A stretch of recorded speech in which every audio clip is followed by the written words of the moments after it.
Salut à toutes et à tous, bienvenue dans Questions aux sénateurs, j'espère que vous allez bien, c'est votre rendez-vous hebdomadaire avec Public Sénat et Acropolis, avec un sénateur ou une sénatrice chaque semaine.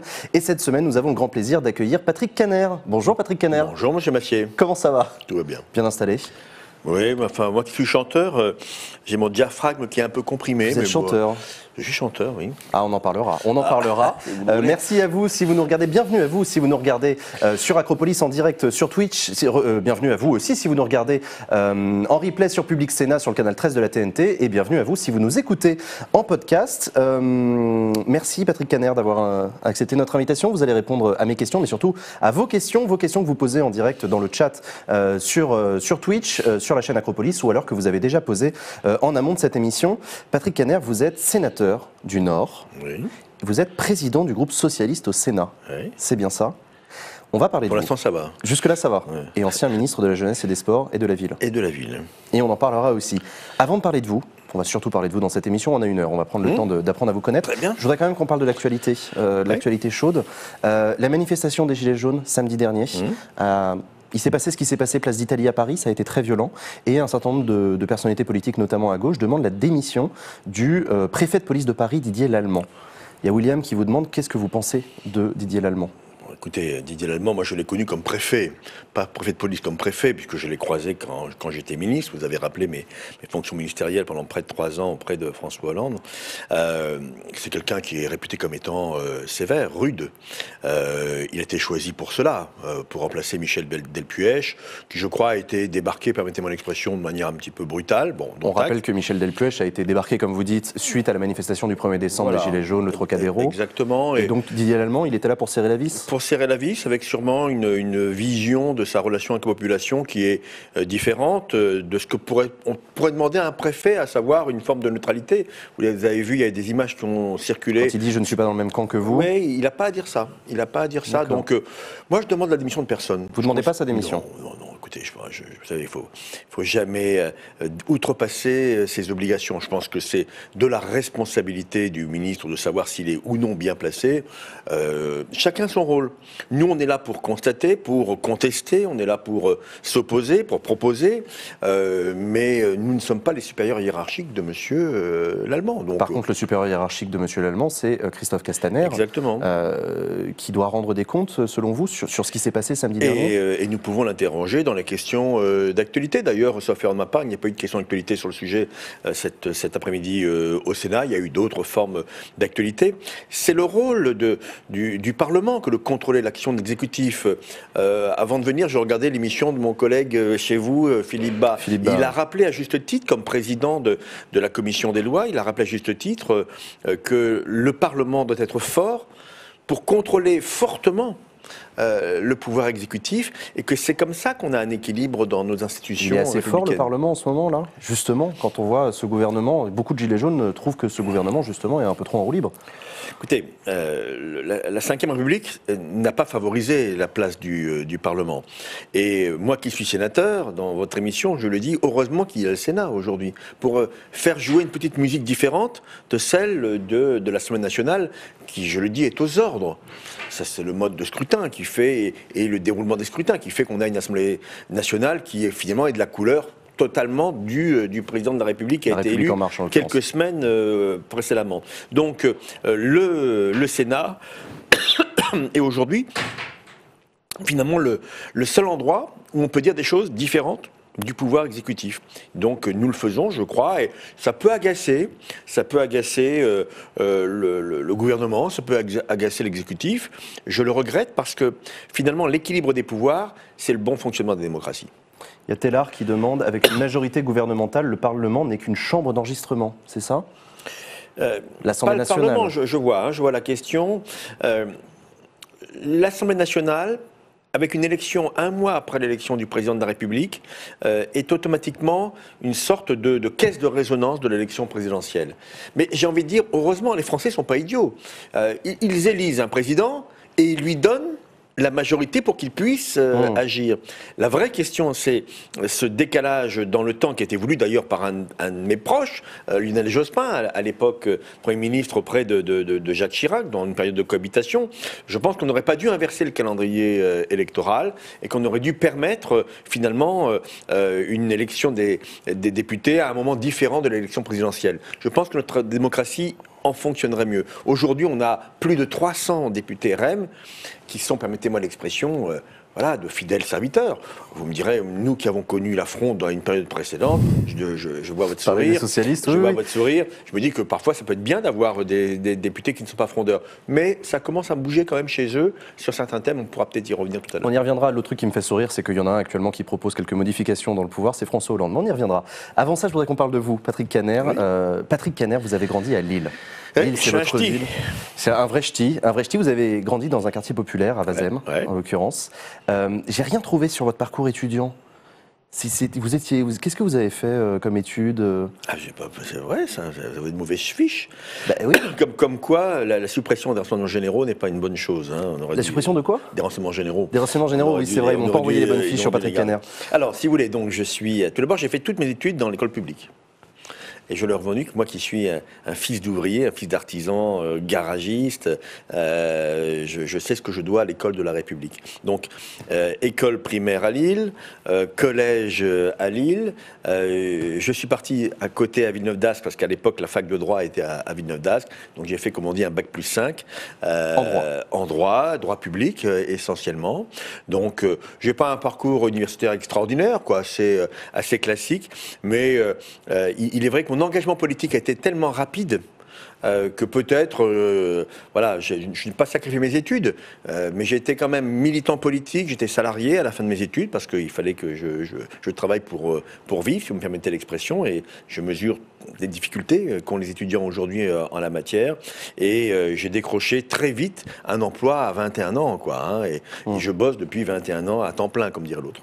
Maintenant, je suis en retraite. Vous avez été élu aussi très rapidement, mais on va en parler. Justement, il y a Fête des Crédits qui voulait vous demander qu'est-ce qui vous a amené à faire de la politique? Et la deuxième question, c'est qu'est-ce que serait votre vie sans avoir eu à en faire de la politique? Je commencerai par la deuxième question. C'était quoi votre rêve hors politique? Je pense que si j'avais pas fait de la politique à ce niveau-là, peut-être que j'aurais été chanteur. C'est vrai? Je pense, oui, je pense que... Vous avez une passion pour le chant? Oui, et le chant lyrique. Le chant lyrique. En particulier, oui, je suis ténor, j'ai fait le conservatoire régional de musique, j'ai failli rentrer au conservatoire national de Paris, mais j'avais pas les moyens pour aller sur Paris, hein, très, très concrètement, donc j'ai abandonné mes études musicales, mais j'aurais pu aller assez loin, donc et ma voix est toujours là, de temps en temps, quand il n'y a personne au Sénat de mon bureau, il m'arrive de pousser quelques contruites, mais je vais faire la parenthèse. Non, mais c'est intéressant, vous auriez oui, parce que c'est le chant c'est le domaine privé de chacun, et j'adore l'opéra, et certains qui connaissent ma voix me disent mais tu aurais fait une belle carrière, mais bon, voilà, dont acte. J'ai même chanté une fois devant Roberto Alagna, c'est pour vous dire. C'est vrai? Oui. À quelle occasion? Sur une émission, vous pouvez le trouver, tapez Kanner Alagna, vous verrez sur YouTube, il n'y a pas de difficulté. Bon, la première question, c'est pourquoi. Alors comment vous êtes arrivé à la politique? Vous êtes arrivé très jeune à la politique. Oui, mes premiers engagements politiques, c'était à l'âge de 15 ans. Où comme je dis souvent, je fricotais avec la fédération anarchiste. Habillé en noir, des pieds jusqu'à la tête, entre guillemets, les cheveux jusqu'aux épaules. Voilà, j'étais révolté, l'injustice sociale. Voilà, j'étais un adolescent très calme en classe. Et dès que je sortais, c'était la révolte qui me prenait aux tripes. Est-ce que c'était proche de ce qu'aujourd'hui sont les Black Blocs, par exemple? Vous auriez été un casseur, un agitateur? Je n'ai jamais été violent. J'étais intéressé par la philosophie anarchiste, c'est-à-dire une manière de concevoir une société libertaire. En fait, voilà, j'adorais toute une série de chanteurs, je lisais beaucoup sur ces questions-là, et j'étais influencé. Okay. Mais très vite, au bout de 2 ans, très concrètement, je me suis aperçu que j'allais dans le mur, que ça ne changerait rien, que la révolte ou la révolution violente ne changerait pas la société dans laquelle nous vivions. Je vous rappelle qu'à l'époque, c'était Giscard. C'était Giscard. Donc, quelqu'un qui réformait, mais qui changeait pas le déterminisme social qui faisait que les pauvres restaient des pauvres et que les riches étaient encore plus riches. Il peut y avoir des similitudes. C'est ce que j'allais dire, oui, Giscard, Macron. Ce qui se passe aujourd'hui, on y reviendra aussi. Donc, je me dis, mais non, bon, donc là arrête tes conneries, permettez-moi l'expression, il faut que tu sois plus sérieux. Et là, il y avait quelqu'un qui enchantait la vie politique française. C'était François Mitterrand. François Mitterrand. Et donc, je me suis rapproché, j'ai adhéré au Parti Socialiste à l'âge de 17 ans. Donc en 1975, comme ça vous voyez quel est mon âge pour les matheux. Je n'ai pas quitté ma formation politique depuis, quelles que soient ses difficultés, quels que soient ses succès, qui ont été nombreux, c'est plus tout à fait le cas aujourd'hui. Ah oui, donc je suis resté fidèle au Parti Socialiste. Un Parti Socialiste, à l'époque, il y avait un slogan extraordinaire et que j'aimerais bien qu'on retrouve pour l'avenir, c'est « Changer la vie ». Changer la vie à l'époque, donc mai 81, 97... Oui. Voilà. 2010, 2012, les grandes victoires du PS. Les grandes victoires, et puis moi, un parcours méritocrate sur le plan républicain. Je veux dire, très vite, je me suis intéressé à rentrer dans la vie politique active au travers de responsabilités électives. On y viendra, oui. Voilà, et ça a plutôt marché comme je le souhaitais, mais de manière très progressive, très progressive. Alors, qu'est-ce qu'il y a Non, il y a l'anarchiste ténor. Je trouve ça très beau comme surnom pour Patrick Kanner. Alors, il y a des débats sur l'anarchisme. Quelle différence entre l'anomie et l'anarchisme? Ah oui, ça c'est... On peut parler philo, mais moi, j'allais vous poser une question parce que quand vous êtes rentré au PS, vous avez changer la vie en bien ou en mal. Alors, le PS, il a changé la vie en bien ou en mal? Mais c'est une très bonne question. Ça veut dire que la réformer n'est pas toujours juste. Il peut y avoir des réformes injustes. Il y en a quelques-unes actuellement, et ça c'est bien de l'évoquer en tant que tel. Je pense que la réforme qui est prévue sur la retraite, puisqu'on en parle de plus en plus, c'est une réforme pour moi qui est profondément injuste, qui n'intègre pas la notion de pénibilité, qui n'intègre pas les ruptures de vie professionnelle, qui voit une sorte de miracle au travers du point, dont on ne sait pas comment il sera calculé. Et moi je le dis, moi qui suis maintenant sur un plan professionnel en retraite, je me mets à la place de mes deux filles, qui ont 34 et 32 ans, et qui, une est fonctionnaire, une autre dans le privé, elles sont toutes les deux au même niveau inquiètes de ce que leur prépare l'avenir. Notre modèle social, il faut le préserver absolument. Vous avez été élu à Lille, conseiller municipal, à partir de 1989. C'est bien ça. Jusqu'en 2014. Ça, vous m'avez retrouvé, là. Non, mais pas loin de 30 ans. Dans la même collectivité. 25. Un parcours... 25 ans, c'est ça. 25, oui. Il faut prendre des cours de maths. Hein, mais non, c'est parce que je suis né en 89. Et du coup, je faisais le calcul en disant que j'ai bien... Voilà. Vous êtes né en 89 quand je suis devenu élu municipal. C'est ça. Voilà, adjoint au maire, tout de suite. J'étais à l'époque le plus jeune adjoint de l'histoire de Lille. Quel âge vous aviez? J'ai pas fait les maths dans ma tête, c'est pour ça. J'avais 32 ans. 32 ans. Très jeune adjoint. Et je suis passé directement à la case adjoint, sans passer par la case conseiller municipal. Enfin, conseiller municipal. C'est vrai, ça, oui. Ouais, voilà. De Pierre Mauroy à l'époque. Pierre Mauroy. J'ai fait deux mandats avec Pierre Mauroy, 2 mandats avec Martine Aubry. Avec Martine Aubry. Président du Conseil général du Nord. Oui. À partir de 2011. Oui. Vous avez beaucoup travaillé autour de l'action sociale en particulier. Oui, c'est vrai. C'est ma première, c'est d'ailleurs ma première fonction professionnelle, puisque j'ai toujours continué à travailler jusqu'en 2011 où j'ai occupé mes fonctions de président de conseil général. On peut rappeler aux gens qui nous écoutent qu'est-ce qu'on entend par le mot action sociale, les départements, c'est des choses qui parfois peuvent être un peu virtuelles. Alors, très rapidement, moi j'ai commencé ma vie professionnelle comme directeur à l'époque ce qu'on appelait le bureau d'aide sociale d'une commune moyenne à côté de Lille, donc j'avais 22 ans, hein, 21 ans même, 21 ans. Le social, c'est quoi dans une collectivité? C'est d'abord l'action menée par une ville. Voilà, les services d'une crèche, au début de la vie jusqu'à l'EHPAD pour la fin de vie, c'est souvent géré par les collectivités locales et en particulier par les communes. Et puis vous avez après, bien sûr, le grand partenaire du social, de la solidarité, qui est le département. Le département, c'est la solidarité entre les personnes et entre les territoires. C'est pour ça que je suis assez départementaliste, parce que je pense que les départements ont une fonction essentielle à l'intérieur de maintenant des nouvelles grandes régions et par rapport aux communes qui sont beaucoup plus dispersées. Donc on a là, c'est vrai, un millefeuille territorial, mais s'il est bien géré, il peut être très cohérent pour servir la population. J'ai envie de dire, pour résumer, ce qui compte, c'est pas tellement les compétences. J'ai jamais vu quelqu'un faire une insomnie en se disant mais que fait la commune, que fait le département, que fait la région. Non, je vous confirme. Par contre, qu'est-ce que l'État fait pour moi? Ça, on l'entend beaucoup. Qu'est-ce que la collectivité fait pour moi et à quel coût? Et c'est pour ça que, Congrès des maires, on a évoqué la taxe d'habitation. Moi, je suis pour l'impôt. un impôt juste, mais je suis pour l'impôt, que chacun puisse se dire, mais je contribue à l'élaboration des politiques publiques qui me concernent. Alors pour ceux qui ne payent pas d'impôts, mais qui aimeraient recevoir de l'aide de la part de la collectivité, quand je vous dis qu'est-ce que la collectivité fait pour moi, c'est une question que de plus en plus de gens se posent. Vous avez travaillé pendant des années dans l'action sociale. Oui. Est-ce que vous voyez du mieux dans l'action sociale, ou est-ce qu'au contraire on est en train de se déliter? C'est une question compliquée. Moi, je trouve, avec le recul qui est le mien, je trouve qu'on a vraiment amélioré les politiques sociales dans notre pays en matière de service à la population. Il est plus facile aujourd'hui de trouver une place de crèche qu'il y a peut-être 20 ans ou 30 ans. Il existe aujourd'hui des EHPAD qui n'existaient pas pour les personnes âgées dépendantes, etc. Il y a des services pour les personnes handicapées, de l'accueil dans les écoles pour les enfants scolarisés en milieu ordinaire. Donc on a bien progressé. Mais il est vrai que notre modèle social est toujours un modèle qui dit mais encore plus. Et je ne dis pas toujours plus, encore plus. Et je pense qu'il faut le préserver. Quand j'entends les critiques sur les dépenses publiques qui représentent, nous le savons, plus de 50% du budget de l'État, mais c'est notre modèle. C'est un modèle de redistribution.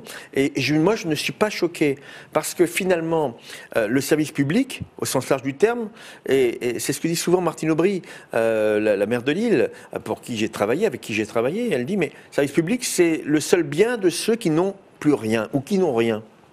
Et celui qui n'a rien, il a au moins la mairie à côté, le service public de la sécurité sociale, le fait de pouvoir se soigner gratuitement auprès d'un médecin. Et ça, c'est notre modèle. C'est une expression qui est souvent utilisée, mais quand vous allez chez le médecin, on vous demande votre carte verte, vitale, et pas votre carte bleue. Aux États-Unis, c'est l'inverse. C'est vrai.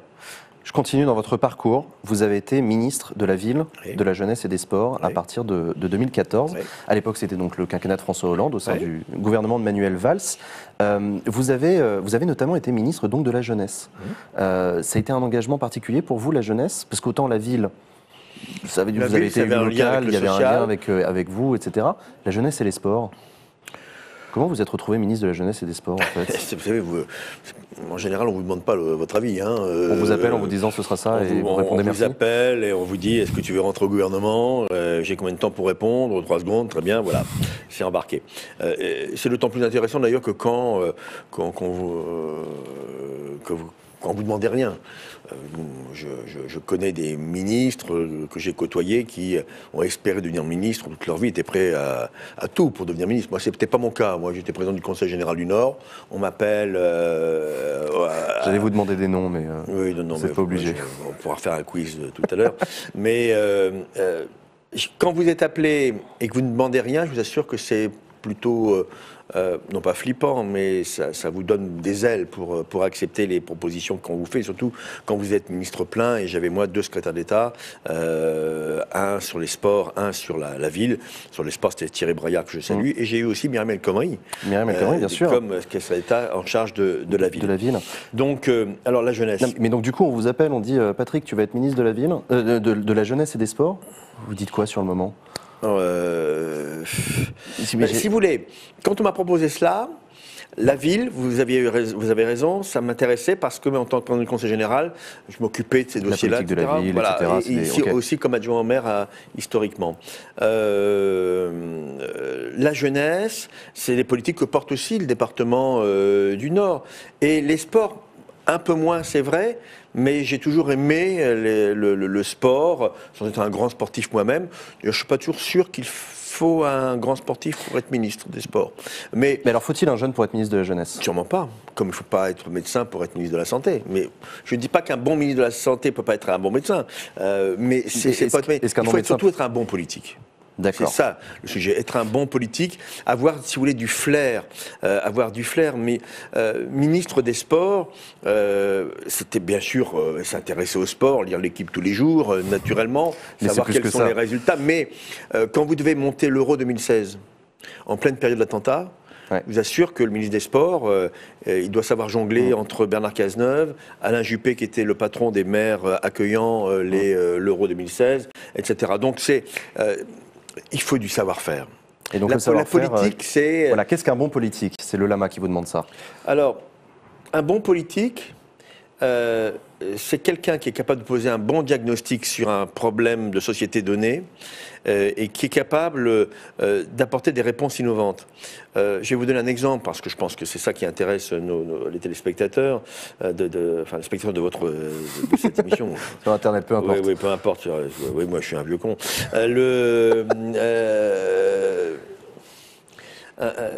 Un exemple concret sur la jeunesse, puisque vous m'évoquez la jeunesse. On crée la prime d'activité, qui est maintenant très utilisée par le gouvernement, pour compléter les revenus des salariés modestes.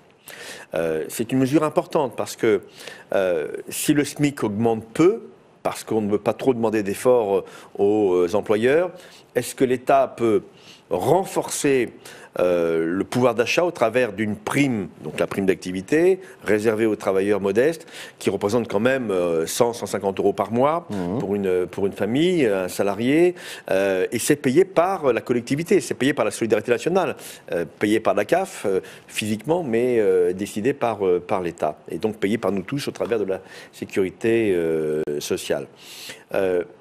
Première hypothèse à l'époque, donc on était en 2016. Première hypothèse, prime d'activité, oui, mais pour tous les jeunes, pour tous les salariés de plus de 25 ans. Ouais. De plus de 25 ans.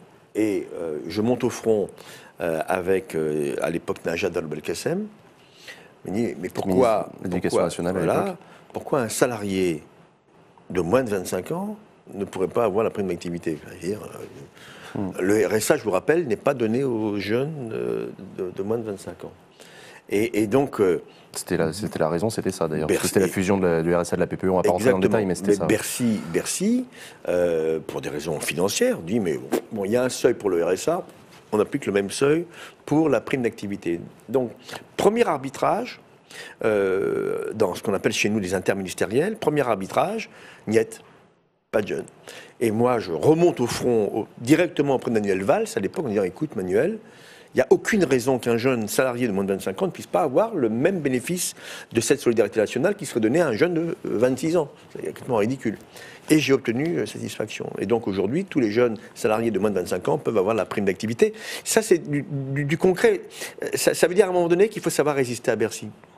De la même manière, quand j'ai reçu avec Emmanuel Cos à l'époque, ministre du Logement, cette note de Bercy en disant il faudrait baisser l'APL de 5 euros. Ça vous dit quelque chose, ça? Oui, ça me dit quelque chose. Ouais. Voilà. Est-ce que Emmanuel Macron était déjà ministre Il n'était plus ministre à l'époque. Il avait déjà quitté le gouvernement. Mais donc vous recevez une note qui vous propose de baisser de 5 euros les APL. Moi, comme ministre de la Ville, oui. Puisque ça concerne le logement social, ouais. Et Emmanuel Cos comme ministre du Logement à l'époque. Et on fait arbitrer François Hollande en direct. C'est niette, quoi. Bercy, il ira se faire voir. Alternance. 2 ans plus tard, Emmanuel Macron qui reçoit la même note. C'est la technostructure de Bercy qui lui renvoie la même note. Et ça passe. Et ça passe. 5 euros de moins sur les APL. Voilà. Et c'est comme l'a dit Macron d'ailleurs, c'est une connerie, quoi. Ouais, il a reconnu lui-même. Il a reconnu. Mais c'est pour vous dire que quand on fait de la politique, voilà, il faut poser un bon diagnostic, garder la nuque raide quand vous avez de la pression et aller jusqu'au bout finalement de ce qui est votre valeur. Et en l'occurrence, l'APL, c'est pour moi un élément de solidarité majeur aujourd'hui. Il y a plusieurs questions justement sur le fait d'être politique et d'être dans le secteur dans lequel on est, notamment Taylor qui dit n'est-il pas important de comprendre intimement le domaine que l'on est censé diriger en tant que ministre ou secrétaire d'État? De manière un peu provoque, Emmanuel Macron, il a nommé un jeune à la jeunesse, c'est Gabriel Attal. Oui, qui est un bon ministre. Voilà, c'est ce que j'allais vous demander, c'est un bon ministre, Gabriel Attal. Bon ministre et très politique. Très politique, voilà. Bon, je ne rappellerai pas tous les ministres qui ont été socialistes, mais bon, ce qui joue, qu'il y a une question, François Hollande a tué le PS, ainsi que Manuel Valls. On en parlera tout à l'heure du PS, bon. C'est un autre sujet. Donc, non, mais Gabriel Attal est un bon ministre, mais avec une petite nuance quand même, non pas liée à Gabriel Attal, c'est qu'il est rattaché à l'Éducation nationale. Absolument. Il est secrétaire d'État auprès de Jean-Michel Blanquer. Exactement. Et je trouve que c'est un prisme qui n'est pas bon. Parce qu'on ne peut pas regarder les questions de jeunesse uniquement au travers du prisme de l'éducation nationale. Et qu'on le veuille ou non, c'est l'administration qui est la sienne dépend de l'éducation nationale, donc avec voilà, cette vision des choses. L'éducation n'est pas l'alpha et l'oméga des problématiques de la jeunesse dans notre pays. Je ne veux pas dire de conneries, mais je crois que François Hollande avait fusionné aussi la jeunesse et l'éducation nationale au début de son quinquennat et qu'il a fini par sortir la jeunesse. Oui, et je pense que c'est une bonne chose.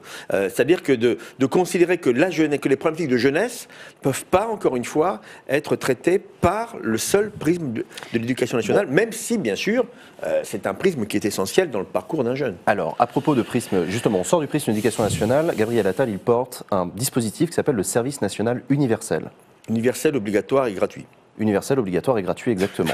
Qu'en pense Patrick Kanner, l'ancien ministre de la Jeunesse? Pas du bien. Pas du bien. Alors pourquoi? Pas du bien parce que je ne pense pas qu'on peut considérer que l'engagement des jeunes se fasse dans l'obligation. Voilà, je vous rappelle que la philosophie du SNU, c'est de passer 800 000 jeunes, hommes et femmes, par définition, c'est une génération, dans un parcours qui, je vous rappelle, au départ, devait être de 6 mois. C'est vrai, c'était dans le projet d'Emmanuel Macron. Exactement, 6 mois et on est à 15 jours avec le fantasme de recréer le service militaire, la conscription qui, je vous rappelle, n'a pas été supprimée mais suspendue par Jacques Chirac en 1997. Conscription qui ne concernait à l'époque que les hommes. Oui, c'est vrai. Et qui était détournée par à peu près la moitié des potentiels conscrits. C'est-à-dire qu'il y avait à peu près 270 000 au maximum qui faisaient vraiment leur service militaire. Ce qui tous les autres passaient au travers, d'une manière... Donc pour vous, le SNU, c'est un peu un revival de... Non, mais il y a un fantasme. Il y a un fantasme qui est de dire, mais le brassage, au travers des chambrées, etc., etc. Moralité, qu'est-ce qu'on a devant nous?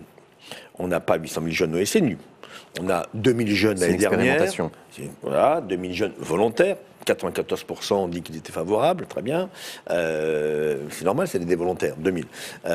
Et 30 000 prévus cette année. Je rappelle que l'objectif, c'est d'arriver à peu près à 1,5 milliard de dépenses pour permettre à une génération totale de faire le SNU dans des conditions qui sont loin d'être stabilisées aujourd'hui, y compris en termes d'hébergement, par exemple, parce que héberger 800 000 jeunes, c'est pas ça. Et pourtant, Emmanuel Macron, il a l'air d'y tenir quand même à ce dispositif sur le brassage, justement, les jeunes ont besoin d'être brassés socialement, géographiquement, etc. Ce que je n'accepte pas, moi qui ai porté le développement du service civique, ce que je n'accepte pas, c'est de penser que la jeunesse ne peut s'engager que si elle est obligée de s'engager. Je pense qu'il faut faire confiance aux jeunes, que moi, on est passé de 20 000 jeunes en service civique à 130 000 à la fin du quinquennat, pour 500 millions d'euros. 500 millions d'euros pour permettre cet engagement, et je vous compare ça avec le 1,5 milliard qui est prévu pour le SNU pour toute une génération. Je reconnais les limites de la journée citoyenne. Oui, voilà. La journée d'appel. La journée d'appel, etc., que vous avez faite. Oui. Ça va, si vous avez des bons souvenirs? On m'a appris les gestes qui sauvent, je trouve ça formidable. Oui, le reste, j'ai aucun souvenir. Oui, mais ce que je veux dire par là, c'est que beaucoup de choses qui sont faites dans le SNU aujourd'hui pourraient être faites pendant le parcours scolaire. Donc conservons cet argent pour permettre d'avoir 200, 300, 400 000 services civiques dans notre pays. Et je vous rappelle qu'un service civique, c'est volontaire déjà. C'est volontaire, c'est payé, enfin c'est payé. C'est indemnisé. C'est indemnisé, voilà, le mot est plus juste. Aujourd'hui, je crois à 460 €, à peu près, de mémoire. Vous y passez 1, 2, 3 trimestres, et c'est les trimestres qui comptent pour votre retraite. C'est pas neutre, même si la retraite par points risque de tout faire sauter. Et c'est surtout un moyen pour un jeune de faire une césure, s'il le souhaite dans son parcours universitaire, ou éventuellement à la fin de ses études, avant de rentrer dans la vie active, de blinder son curriculum vitae, voire même de repérer un emploi futur. Pour vous, le service civique, qui est si formidable, il est mis en danger par le SNU? Pas encore. Parce que dans le chat, il y a Nizweb qui dit dans notre association, nous ne pouvons plus engager de service civique à cause du SNU. Non, c'est pas ça. C'est un point d'interrogation, pardon, c'est pas une affirmation. Non, il n'y a pas des crédits qui sont dégagés? Alors, j'en garde, donc dans notre association, nous ne pouvons plus engager de service civique la cause au SNU. Très honnêtement, je ne pense pas. Il n'y a pas eu de diminution de crédit. D'accord. Mais à un moment donné, considérant le contexte que vous connaissez, est-ce que la montée en charge du SNU ne va pas se traduire par une baisse des crédits du service civique? Il faut s'interroger. Là, sur le cas particulier, je ne peux pas répondre en tant que tel, dans la mesure où peut-être il y a un problème d'agrément qui s'est posé pour l'association en question. Bon, là, dans la loi de finances pour l'année prochaine, il n'est pas encore question de baisse de crédit. Bon, non, M. Attal a obtenu des crédits supplémentaires pour financer l'expérimentation, mais très honnêtement, alors je le dis, le SNU, c'est d'abord un service obligatoire potentiel. Il est privatif de liberté. Ce qui veut dire qu'il faudra, pour le rendre universel, donc pour toute une génération, il faudra changer la Constitution. Ouais. Ce qui est d'ailleurs prévu dans la réforme constitutionnelle qui a été déposée sur le bureau du Conseil des ministres. Privatif de liberté, qu'est-ce qu'on fait? Est-ce qu'un jeune qui ne voudra pas faire son SNU, on va le chercher chez ses parents avec des menottes comme on faisait avant avec les réfractaires au service militaire? Faisons confiance à la jeunesse sur sa volonté de s'engager, à condition de lui permettre dans de bonnes conditions. On va parler des collectivités locales, puisque l'autre grosse actu du moment, c'est le Congrès des maires de France. Ça vous a pris beaucoup de temps cette semaine en tant que sénateur, évidemment. Oui, on reçoit les maires. Là, j'étais ce matin, mais là, j'ai fait plutôt du militantisme ce matin, puisque j'étais en écharpe pour distribuer des tracts. Pour la privatisation d'aéroports de Paris, on va en parler. Ça fait plus de 40 ans que je fais ça. La gîte propre. Non, mais oui, je vois très bien la distribution de tracts. Mais avant ça, je voudrais quand même qu'on parle du Congrès des maires, donc ce grand moment annuel important des collectivités locales, des élus locaux. Emmanuel... je vois comme il y a des questions très précises. Les sénateurs ont rejeté à l'unanimité le PLFSS. Ah oui, oui. Je peux revenir là-dessus ou pas? Bien sûr, je tombe dessus. Hein, ce que ne voit pas peut-être... Mais après, il faudra qu'on parle d'aéroports de Paris, il faudra qu'on parle de plein d'autres sujets. Mais allez-y, parce qu'effectivement, le projet de loi de financement de la sécurité sociale a été rejeté d'un bloc par les sénateurs pour une raison très simple. On a rejeté les recettes, donc on a rejeté tout le budget à l'unanimité. Unanimité, il n'y a pas d'âge, hein, je dis à votre internaute. Hein, c'est à l'humanité qui a un âge. Je le charrie. Rejeté parce qu'on en avait marre de discuter. Alors que le plan d'urgence qui a été annoncé ce matin allait venir. Le PLFSS, c'est le projet de loi de financement de la sécurité sociale, donc de l'hôpital public. Et donc on allait voter un budget insincère si on allait plus loin. Donc on a purement à ce moment rejeté. Et ça revient au rôle du Parlement, en fait, qu'on doit respecter quand on est membre de l'exécutif. C'est un coup de gueule institutionnel, quand même, ce qui s'est passé. Oui. Une chambre du Parlement qui rejette brutalement un texte gouvernemental pour dire « vous êtes en train de vous foutre de nous ». C'est quand même pas tous les jours. Mais bon, pour être tout à fait honnête avec les internautes, dire quand même que le Sénat, il a eu raison de faire ça, mais que la main finale revient à l'Assemblée nationale. Oui. Mais néanmoins, il fallait le faire. Okay, il fallait le faire. Alors, je reviens sur Emmanuel Macron. Emmanuel Macron qui a tenu un discours devant les maires de France. L'année dernière, il n'était pas venu au Congrès. Cette année, il est revenu. Ouais. Et vous avez trouvé que son discours était très inélégant envers François Hollande. Oui, je l'ai trouvé un peu suffisant vis-à-vis des maires, un peu... une sorte de pédagogie condescendante, sans donner vraiment d'informations sur le fond. D'ailleurs, l'accueil a été très poli, très réservé, poli. Il n'a pas été sifflé comme il y a 2 ans. Ça, c'est très bien. On ne siffle pas le président de la République, quel qu'il soit, par respect pour ce qu'il représente au niveau institutionnel. Mais je l'ai trouvé, oui, assez condescendant et inélégant par rapport à François Hollande, parce qu'il a eu, à un moment donné, cette phrase que vraiment je n'ai pas apprécié, en disant, mais je n'ai pas le terme exact, mais en disant, mais oui, vous les maires, vous savez que quand vous succédez à quelqu'un, vous n'êtes pas comptable de ce qu'a fait votre prédécesseur. Ce qui était une manière pour lui de dire, et il l'a dit plus tard dans son discours, ne me reprochez pas à moi ce qu'a fait François Hollande. Oui, non, exactement. Il aurait pu dire ça s'il n'avait occupé aucune responsabilité dans le quinquennat précédent. Quand on a été secrétaire général adjoint en charge de l'économie auprès de François Hollande, quand on a été son ministre, et tout ça pendant plus de 3 ans cumulés, on a un petit peu de respect, quoi. Alors peut-être que M. Macron a une mémoire sélective, je n'en doute pas. En tout cas, il est quand même extrêmement fort parce que il arrive à faire oublier toutes les responsabilités qui ont été les siennes auprès de quelqu'un qui lui a fait confiance, dont acte. Et il n'a pas mâché ses mots sur la réforme territoriale de François Hollande. Là aussi, on sent qu'il est... Enfin, on a l'impression qu'il n'a pas appartenu au gouvernement précédent, effectivement. Voilà, je ne doute pas de sa sincérité quand il a dit ça au Congrès des maires hier. Donc ça veut dire qu'il n'était pas sincère quand il était membre du gouvernement. L'autre chose qu'a dit Emmanuel Macron, il était attendu sur cette question, c'est son point de vue sur la proposition de loi de la majorité au Sénat sur l'interdiction des listes communautaires aux élections. Oui. Emmanuel Macron a dit clairement qu'il était contre. Oui, il a raison. Et il a raison. Pour moi, il a raison. Pourquoi? Il a raison parce que je commence à en avoir assez de voir ces propositions de loi d'interdiction, de prohibition, d'exclusion, qui laisseraient entendre finalement que, pour prétexte de laïcité, on empêcherait les convictions des uns et des autres de s'exprimer. il y a un danger communautariste dans notre pays, même si, encore une fois, le communautarisme n'est pas un délit, comme d'ailleurs la radicalisation. Ce qui est un délit, c'est la remise en cause de l'ordre public, c'est ça peut être un problème, le passage, ça peut être le terreau de débordement, voire même d'un processus tout à fait attentatoire aux valeurs de la République. Donc je ne suis pas angélique quand je vous dis ça. Mais une liste communautariste, il faudra que vous m'expliquiez ce que c'est. Est-ce qu'une liste de chasseurs, c'est une liste communautariste? Est-ce qu'une liste démocrate chrétienne composée que de chrétiens, c'est une liste communautariste? Alors, je connais l'argument de M. Retailleau qui propose cela. Président mon collègue du groupe Les Républicains. Des Républicains qui a au proposé Sénat. cette loi, oui. C'est lui dire, oui, mais il ne menace pas les valeurs de la République.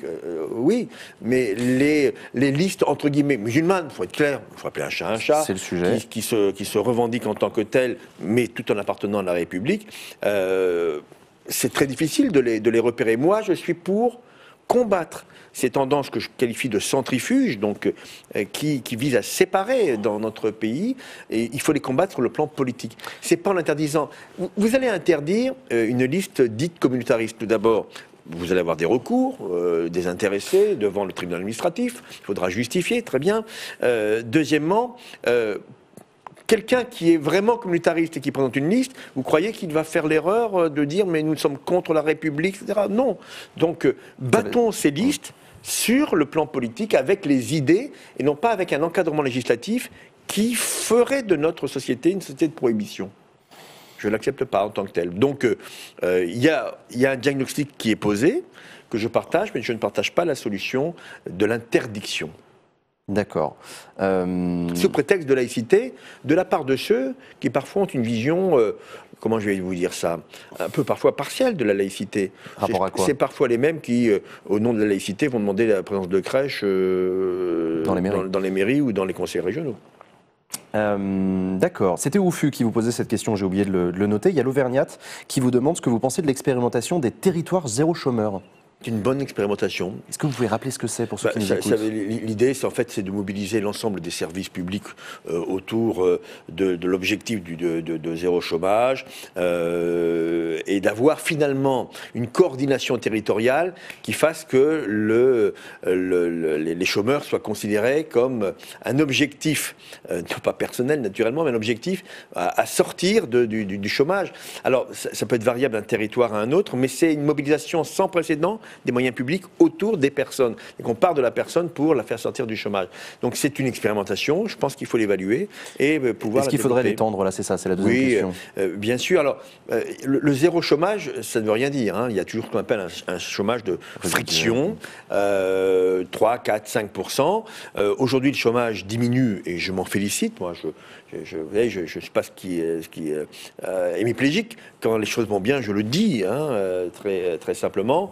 Mais ce que je veux, c'est qu'on reconnaisse un peu que ça a été aussi dû aux politiques antérieures. Considérant les mouvements et puis très lents en la matière. C'était même parlementaire, puisque c'était une proposition d'un député qui a voulu, socialiste en l'occurrence, qui a proposé dans son territoire, c'était Laurent Guillaume, qui a proposé que dans son territoire, on expérimente ce dispositif nouveau, effectivement. De la même manière, alors ça n'a pas le même lien, mais la notion de revenu minimum de base qui est proposée par une vingtaine de départements socialistes, et qui a été rejetée malheureusement par la majorité REM à l'Assemblée nationale, ce revenu minimum de base est une bonne solution, c'est-à-dire c'est la coordination des interventions financières publiques autour d'une même personne pour la rendre plus efficace. Alors à propos de revenu minimum de base, il y a une revendication qui est revenue spécifiquement sur les étudiants. Il y a eu un épisode tragique à Lyon d'un jeune qui a tenté de se suicider en s'immolant par le feu devant le Crous pour dénoncer politiquement l'action des gouvernements et plus globalement parler de la précarité des étudiants. Est-ce que vous êtes favorable à la mise en place d'un revenu universel pour les étudiants? Je suis favorable à la mise en œuvre d'une allocation de l'autonomie dont il faudra définir le contenu, qui était dans le programme de François Hollande. En 2012. Que François Hollande n'a pas mis en œuvre? Non, il a mis en place, je vous avais parlé de la prime d'activité tout à l'heure, il a mis en place aussi la garantie jeune pour les jeunes les plus en difficulté. C'est un système qui fonctionne bien, qui est porté par les missions locales. Et je pense que la notion d'allocation d'autonomie doit être creusée et Si demain nous avons la possibilité d'avoir un candidat aux élections de 2022, moi je suis prêt à y travailler, non pas pour être candidat, je vous rassure, mais à travailler sur la notion d'allocation d'autonomie, parce que il n'est pas acceptable finalement. Je lisais une dépêche de l'AFP là en arrivant sur votre plateau, votre studio.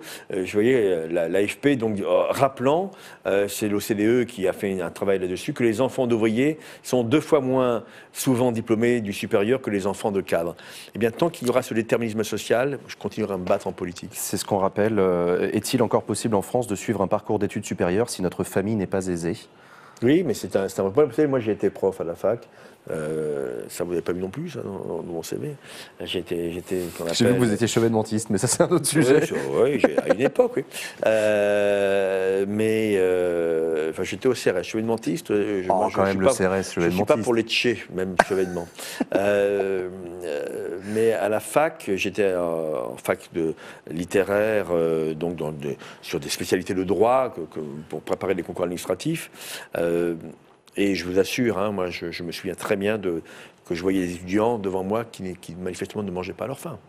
Je ne veux pas faire dans le pathos, hein, mais je le voyais. Enfin, sans avoir besoin de faire dans le pathos, là on voit des étudiants qui témoignent depuis une semaine d'une réalité extrêmement difficile et qui demande une action de la part du gouvernement. On ne peut pas vouloir porter à 80-85% de génération au bac et donc à l'après-bac, sans se donner les moyens de leur permettre d'aller jusqu'au bout. Alors comment est-ce qu'on se donne ces moyens-là, justement ? Parce que le gouvernement a l'air de dire que c'est compliqué, ils ont mis en place un numéro de téléphone. C'est de l'argent, et... Qu'on trouve où, du coup ?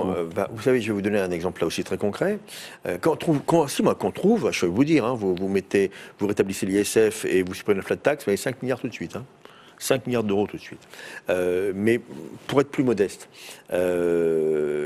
au Sénat, nous avons rétabli dans ce qu'on appelle le projet de loi de finances rectificative, nous avons rétabli 35 millions d'euros de crédits de vie étudiante qui avaient été supprimés à l'Assemblée nationale. Le prétexte était, mais on arrive en novembre, on n'aura pas le temps de les dépenser, donc on les supprime. Et nous les avons rétablis. C'est que là, au moment du PLFR, cette année, Sénat, le gouvernement voulait supprimer 35 millions de crédits sur la vie étudiante, et vous les avez rétablis au Sénat. Mais ils ont été retoqués ensuite. La commission mixte paritaire, où, c'est un peu compliqué peut-être pour nos internautes, mais ça veut dire qu'à un moment donné, quand le Sénat et l'Assemblée ne sont pas d'accord, on réunit 7 sénateurs, 7 députés qui doivent trouver un accord. Et s'ils ne trouvent pas un accord, c'est toujours l'Assemblée nationale qui a le dernier mot. Et bien là, très concrètement, on a resupprimé les 35 millions, la majorité REM a resupprimé les 35 millions, ce qui, dans la période actuelle, est un symbole tout à fait dramatique.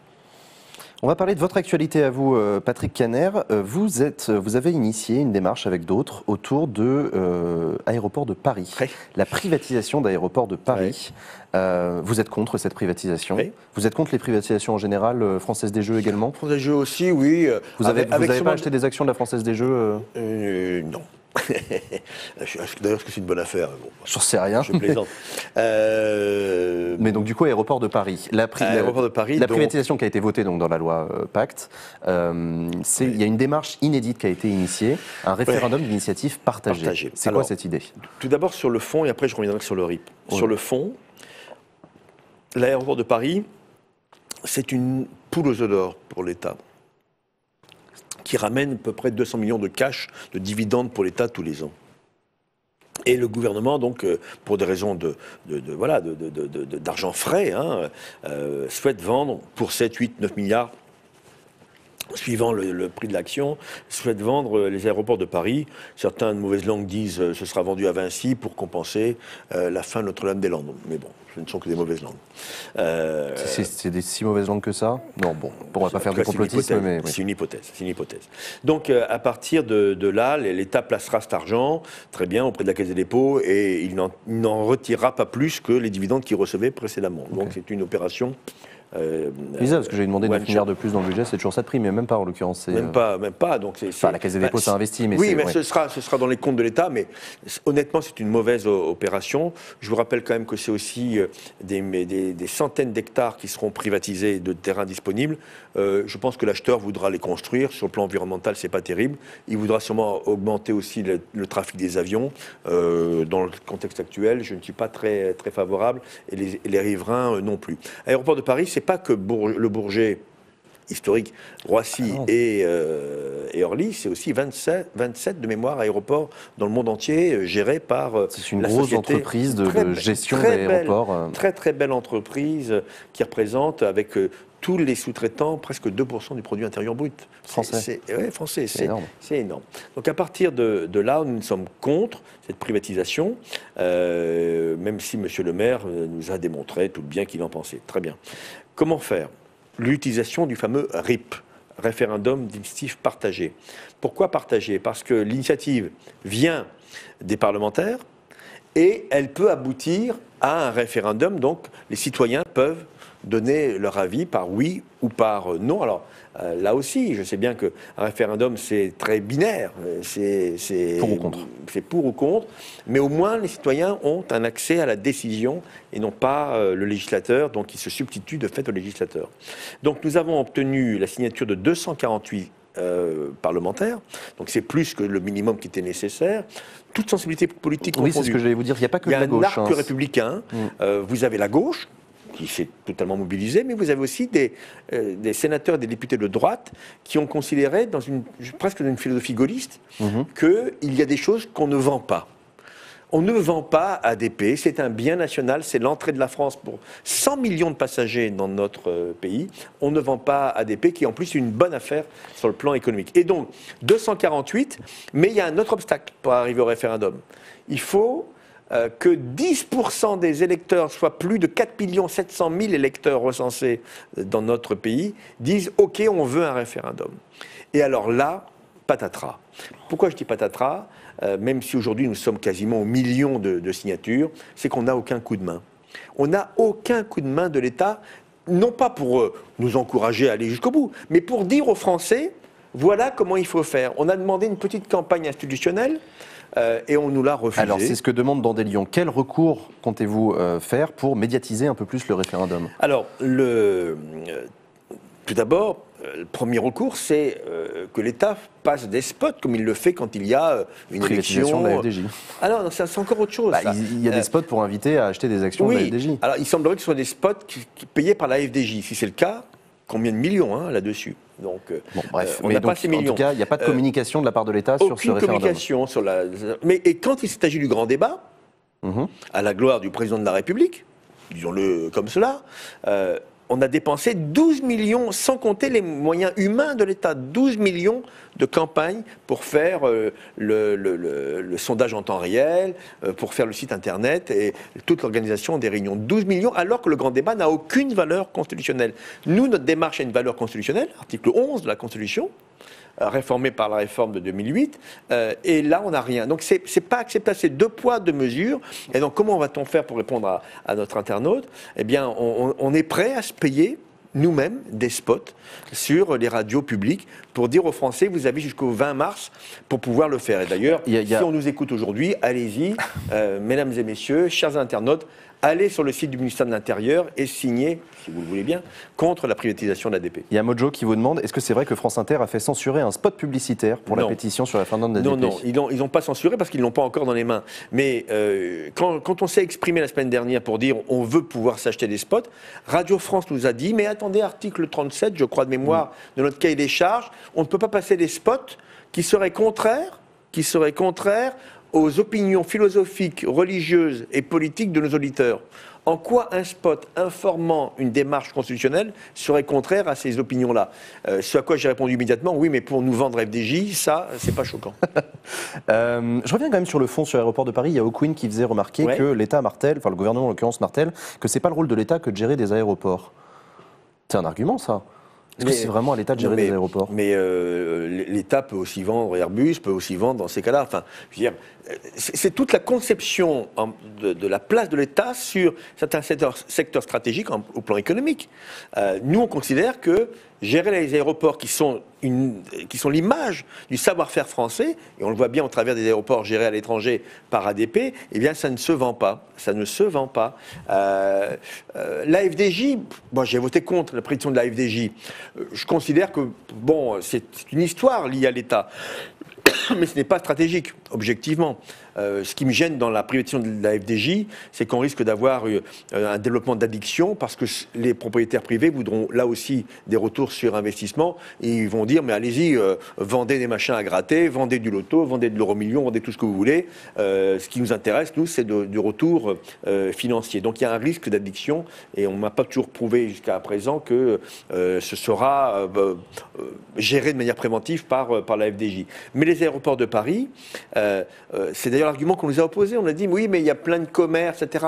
Certes, ça pourrait être, entre guillemets, géré par le privé. Mais aujourd'hui, c'est géré par le public, c'est bien géré et ça ramène de l'argent à l'État. Pourquoi voulez-vous qu'on se prive tous les ans de 190 millions à 200 millions de dividendes qui rentrent dans les caisses de l'État?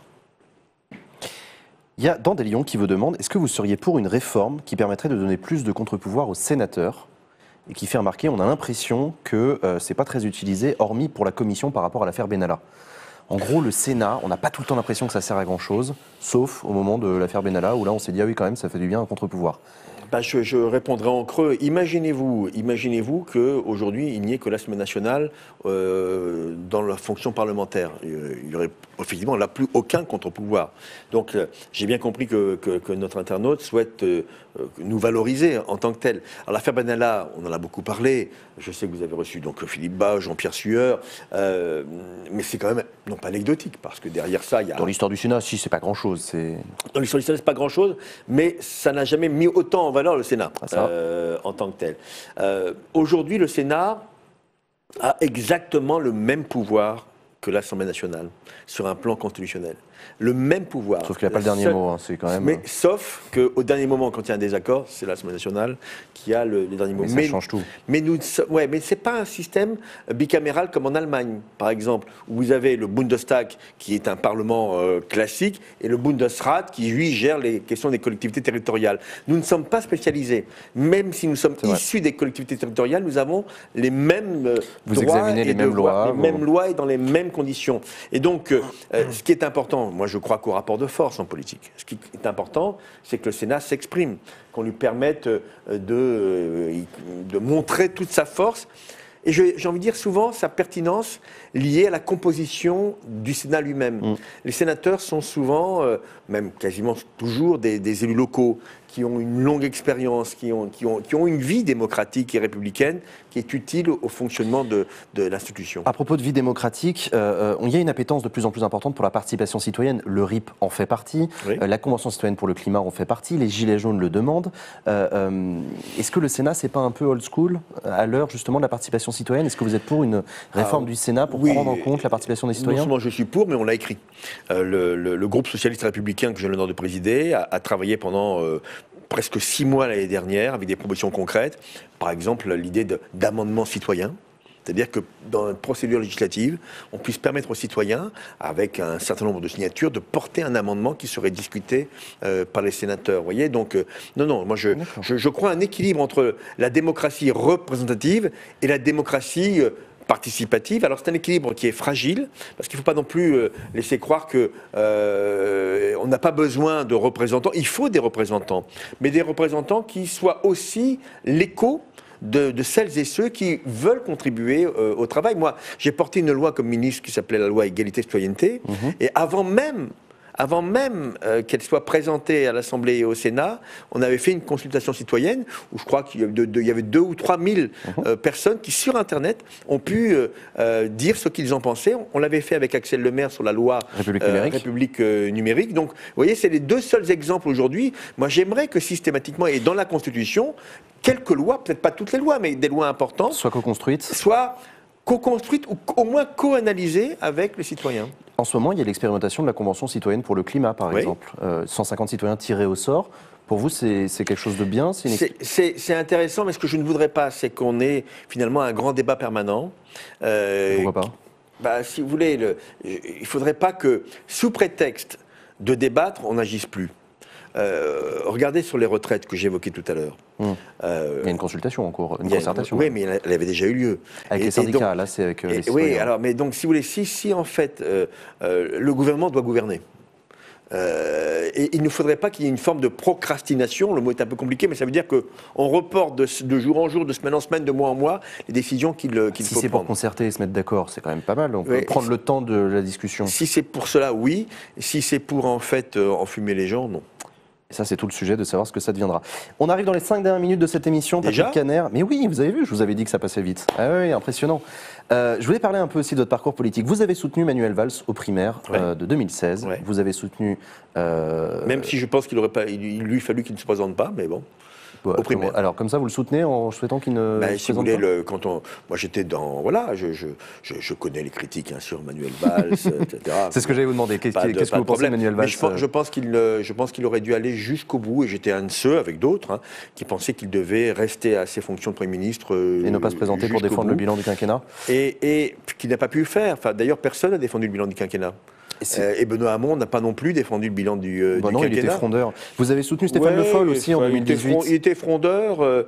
Il était frondeur et surtout, il a voulu effacer les pas du travail de François Hollande. Moi, je lui avais dit, je te demande pas de te mettre dans les pas de François Hollande, mais moi, de ne pas en effacer les traces. Mais bon. Le Foll, il a été aussi battu. Vous voulez me dire que tous les gens que je soutiens sont battus, c'est ça, non? Non, ce que je veux dire, c'est que, est-ce que, Patrick Caner, vous êtes un des derniers Hollandais? Je suis socialiste. Peut-être que je serai le dernier des socialistes. Moi, si vous voulez... Qu'est-ce qui reste de François Hollande? Vous savez pourquoi je soutiens François Hollande? Vous savez, moi, j'étais historiquement moroïste. Je suis adventiste au début de ma carrière politique, de mon engagement politique. Moroïste, donc une certaine forme de bienveillance en tant que social-démocrate. Pierre Mauroy est mort en 2013. Je me suis senti un peu orphelin. On fait appel à moi et j'ai vraiment beaucoup de respect, respect pour l'homme politique qui est François Hollande. Je n'ai pas tout partagé dans son bilan. D'ailleurs, quand il fait son propre bilan, il reconnaît qu'on aurait dû aller jusqu'au bout du droit de vote des étrangers, même si on était battu au congrès de Versailles.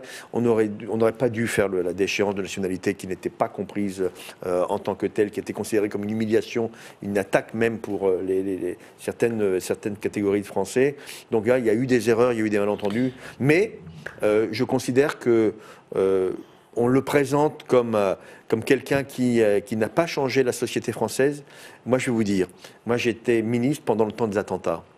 Et j'ai vu un grand président de la République qui a tenu le pays au moment où il pouvait basculer, pour reprendre sa propre expression, lors du Conseil des ministres du 13 novembre. Donc je ne participe pas à cette Hollande bashing. Est-ce qu'un jour il sera réhabilité dans l'esprit des Français? Je n'en sais rien, mais...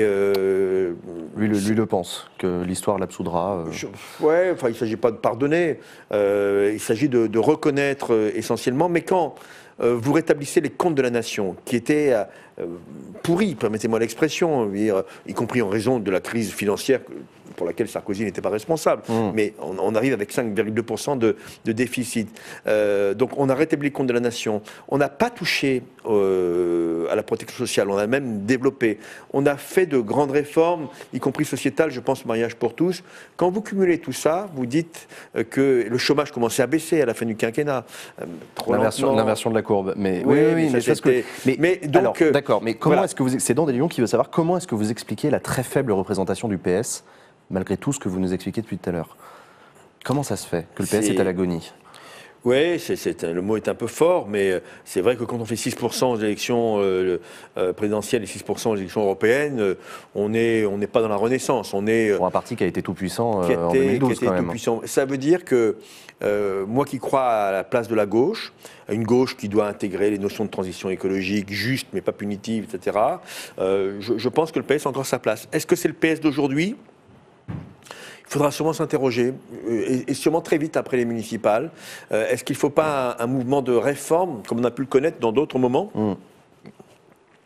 Il y a une place pour la gauche du gouvernement, social-démocrate, social-écologiste aujourd'hui dans notre pays. Donc j'y crois fortement. C'est vrai que j'arrive plutôt à la fin de ma carrière politique qu'au début, mais si je peux contribuer à cette forme de... Olivier Faure, que je salue, le premier secrétaire, dit de dépassement. Un dépassement pour un rassemblement et une renaissance, oui. Un dépassement pour un effacement, non. Dernière question à propos de la gauche. Est-ce que vous allez manifester le 5 décembre ?